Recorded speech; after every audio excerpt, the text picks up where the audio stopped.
तो हेलो दोस्तों, आप सब कैसे हैं। दोस्तों मैं आ चुका हूँ आप सबके बीच बहुत ही ज़बरदस्त एक भाषण सॉन्ग लेकर, जो कि सरस्वती पूजा का भाषण सॉन्ग है। तो चलिए टाइम को बर्बाद ना करते मुकड़े की शुरू करते हैं। हजिला मोतिहारी के जुलूस तोहर गरमी छाड़ते। हजिला मोतिहारी के जुलूस तोहर गरमी झाड़ दे। हमसे बोली जे केहू भसन में, जदि बोली जे केहू भसन में ओकर किडनी काढ़ लेब। जदि बोली जे केहू भसन में ओकर किडनी काढ़ लेब। हजिला मोतिहारी के जुलूस तोहर गरमी झाड़ दे। हजिला मोतिहारी के जुलूस तोहर गरमी झाड़ दे।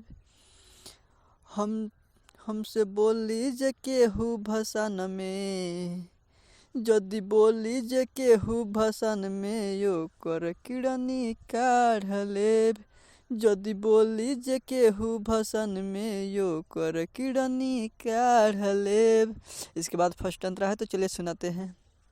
लफुआ के बाप सब हमसे डरेला, जिला के रंगदार लोग हमके कहेला।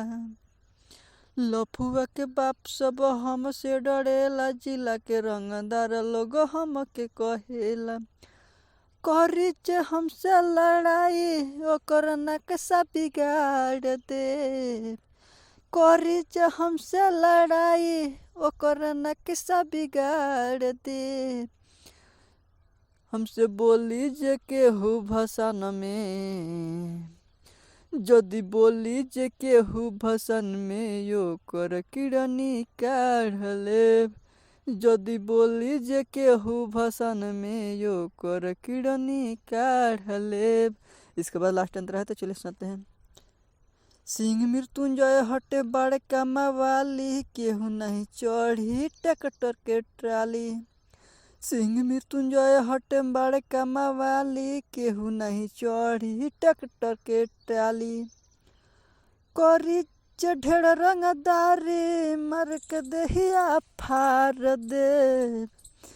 करी जे ढेर रंगदारी मार के देहिया फाड़ दे।